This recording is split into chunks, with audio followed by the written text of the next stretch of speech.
পরাধীনতার কাছে মাথা নত করেনি বাঙালি। রক্তের বিনিময়ে ছিনিয়ে আনা স্বাধীনতা, তাই দেশের শ্রেষ্ঠ সন্তানদের বিনম্র ভালোবাসায় স্মরণ করল গোটা জাতি। একটি উন্নত সমৃদ্ধ দেশ গড়ার জন্য সঠিক পথে হাঁটছে বাংলাদেশ। তবে প্রত্যাশার সেই বাংলাদেশ পেতে আরো অপেক্ষা করতে হবে বলে মনে করেন স্মৃতির মিনারে শ্রদ্ধা জানাতে আসা মানুষরা। এ সময় বিএনপির স্থায়ী কমিটির সদস্য মির্জা আব্বাস বলেন, দেশের দ্বিতীয় স্বাধীনতা বলে কিছু নেই।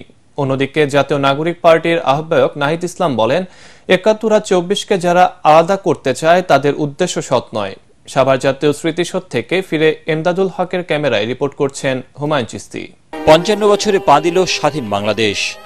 এই দিনে বাঙালির ভাগ্যাকাশে উদিত হয়েছিল স্বাধীনতার সূর্য। এরপর দীর্ঘ ৯ মাসের সশস্ত্র সংগ্রামের পথ ধরে জন্ম হয় বাংলাদেশ নামের স্বাধীন রাষ্ট্রের।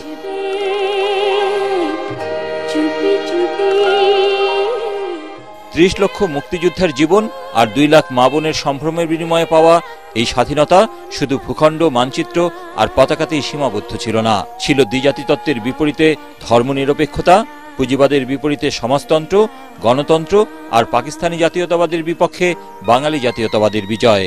স্বৈরাচার মুক্ত নতুন বাংলাদেশে সেই স্বপ্ন পূরণের সুযোগ এসেছে বলে মনে করছেন অনেকেই।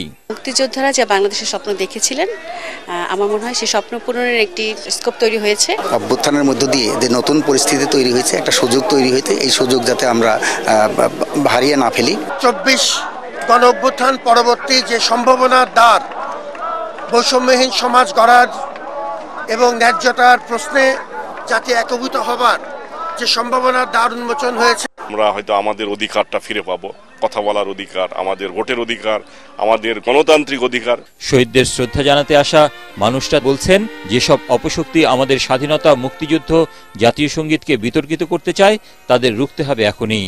তারা বলছেন, ৭১-এর সাথে কোনো কিছুর তুলনা চলে না। ২৪-এর গণ অভ্যুত্থানের মধ্য দিয়ে ৭১-এর যে স্পিরিট সেটি পুনর্জীবিত হয়েছে বলে যারা এটাকে আসলে পরস্পর বিরোধী বা মুখোমুখি করে দাঁড়া করাচ্ছে তাদের উদ্দেশ্য অসৎ। দ্বিতীয় স্বাধীনতা বলে বাংলাদেশে কিছু নাই।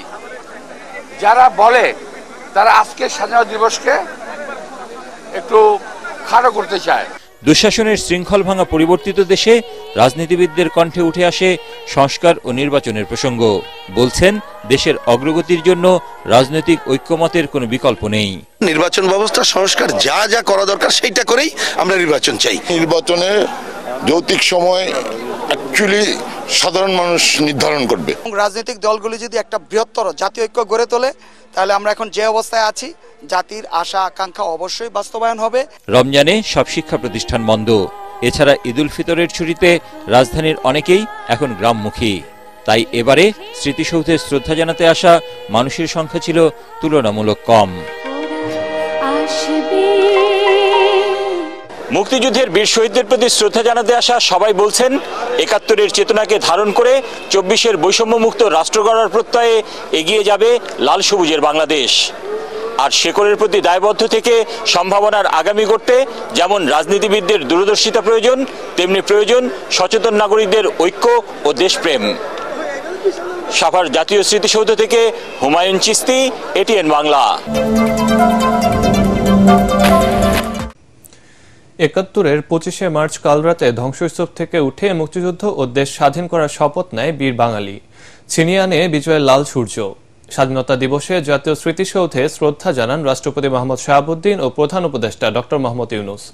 শ্রদ্ধা নিবেদন শেষে উপদেষ্টা আসিফ মাহমুদ সজীব ভুইয়া বলেন, বিগত ১৬ বছরের ফ্যাসিবাদী আওয়ামী লীগ স্বাধীনতার ধারণাই বদলে দিয়েছে।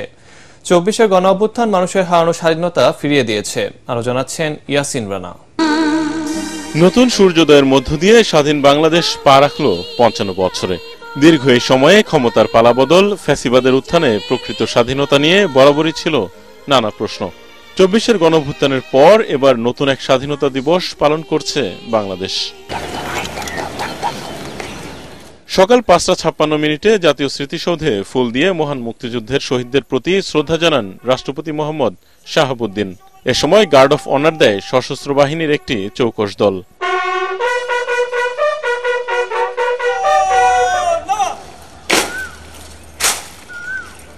এরপর ফুল দিয়ে শহীদদের প্রতি শ্রদ্ধা নিবেদন করেন প্রধান উপদেষ্টা ডক্টর মোহাম্মদ ইউনূস।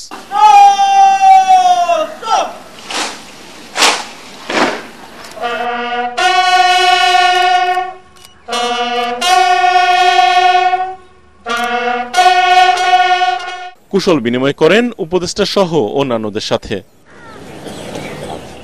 এরপর প্রধান বিচারপতি, উপদেষ্টা পরিষদ, মুক্তিযোদ্ধা ও শহীদ মুক্তিযোদ্ধা পরিবার, কূটনীতিকরা শ্রদ্ধা নিবেদন করেন। শ্রদ্ধা নিবেদন শেষে নতুন বাংলাদেশ গড়ার কথা জানান উপদেষ্টারা। মানুষের কথা বলার অধিকার কেউ ছিনিয়ে নিতে পারবে না বলেও জানান তারা। এই দিবসে আমরা একটা আমাদের প্রতিটি ঘোষণা করি যে আমরা বাংলাদেশকে, নতুন বাংলাদেশকে আরো সুখী সমৃদ্ধশালী দেশ হিসেবে গড়ে তুলব। বিশ্ব সমাজে যেন আমাদের কদর আরো বাড়ে, আর সাথে সাথে বাংলাদেশ মানুষের সুখী সমৃদ্ধ। সুষ্ঠু নির্বাচন আর ফ্যাসিবাদী আওয়ামী লীগের গণহত্যার বিচার করা এই সরকারের চ্যালেঞ্জ বলে মনে করেন উপদেষ্টা সৈয়দা রেজওয়ানা হাসান।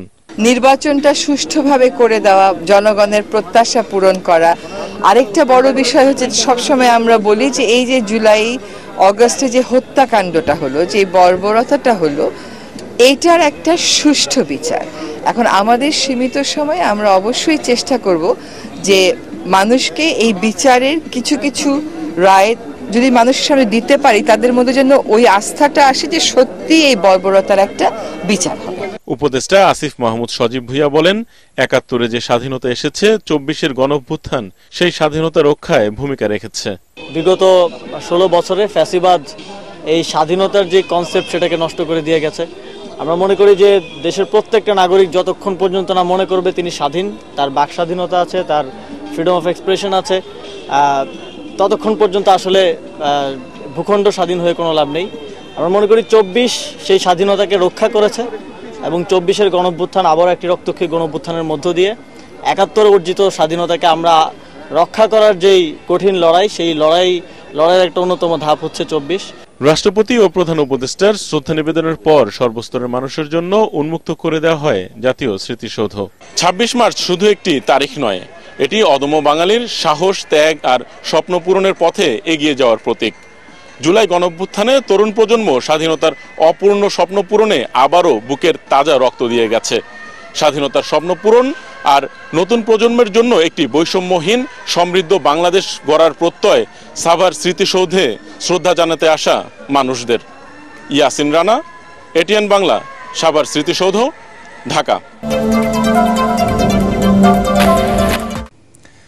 জাতির উদ্দেশ্যে দেওয়া প্রধান উপদেষ্টার ভাষণে জাতীয় নির্বাচনে সুনির্দিষ্ট রোডম্যাপ ঘোষণা না করায় বিএনপি হতাশ হয়েছে বলে জানিয়েছেন দলের মহাসচিব মির্জা ফখরুল ইসলাম আলমগীর। মহান স্বাধীনতা দিবসে দলের প্রতিষ্ঠাতা জিয়াউর রহমানের সমাধিতে শ্রদ্ধা জানিয়ে তিনি বলেন, সম্ভাব্য সময় হিসেবে ডিসেম্বর থেকে জুনের যে কথা বলা হয়েছে তা কোনোভাবেই রোডম্যাপ হতে পারে না। বিএনপি মহাসচিব বলেন, নির্বাচনের সুস্পষ্ট ঘোষণা ও দ্রুত জাতীয় নির্বাচন ছাড়া দেশে যে সংকট সৃষ্টি হয়েছে তার সমাধান সম্ভব নয়। রিপোর্ট মইনুল আহসানের। মহান স্বাধীনতা দিবসে জাতীয় স্মৃতিসৌধে মুক্তিযুদ্ধের বীর শহীদদের প্রতি শ্রদ্ধা জানিয়ে দলের প্রতিষ্ঠাতা জিয়াউর রহমান বীরুত্তমের সমাধিতে আসেন বিএনপির সর্বস্তরের নেতাকর্মীরা। শ্রদ্ধা নিবেদনের আনুষ্ঠানিকতা শেষে সাংবাদিকদের মহাসচিব মির্জা ফখরুল ইসলাম আলমগীর বলেন, দুঃখজনক হলেও সত্য, স্বাধীনতার ৫৪ বছরেও গণতান্ত্রিক বৈষম্যহীন বাংলাদেশ প্রতিষ্ঠা করা সম্ভব হয়নি। লক্ষ্যকে সামনে নিয়ে, আশা আকাঙ্ক্ষাকে সামনে নিয়ে, চেতনাকে ধারণ করে আমরা যুদ্ধ করেছিলাম একটা স্বাধীন, একটা মুক্ত, স্বাধীন, সার্বভৌম, গণতান্ত্রিক বাংলাদেশ। সেই বাংলাদেশ আমরা এখন পর্যন্ত পুরোপুরি অর্জন করতে সক্ষম। জাতির উদ্দেশ্যে দেয়া প্রধান উপদেষ্টা ডক্টর মোহাম্মদ ইউনূসের বক্তব্যের প্রতিক্রিয়ায় বিএনপি মহাসচিব বলেন, জাতীয় নির্বাচন নিয়ে জনমনে যে সংশয় রয়েছে, অন্তর্বর্তী সরকারকে তা দূর করতে হবে। আমি অত্যন্ত হতাশ হয়েছি যে গতকাল প্রধান উপদেষ্টা যে বক্তব্য রেখেছেন, সেই বক্তব্যে তিনি সেই রোড ম্যাপের কথা বলেন। ডিসেম্বর থেকে জুন ৬ মাস, সুতরাং এটা কোনো রোড ম্যাপ দেওয়া হয়নি। আমরা বারবার বলে আসছি যে স্পষ্ট রোড ম্যাপ এবং দ্রুত নির্বাচন, তা নাহলে যে সংকটগুলো সৃষ্টি হচ্ছে এই সংকটগুলো কাটবে না। প্রধান উপদেষ্টার ভাষণে স্বাধীনতার ঘোষক জিয়াউর রহমানের নাম উল্লেখ না করায় হতাশার কথা জানিয়ে মির্জা ফখরুল বলেন, ক্ষমতায় থাকতে আওয়ামী লীগ নানাভাবে ইতিহাস বিকৃত করেছে।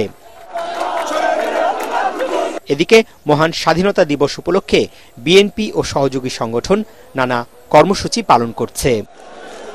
মইনুল আহসান, এটিএন বাংলা, ঢাকা।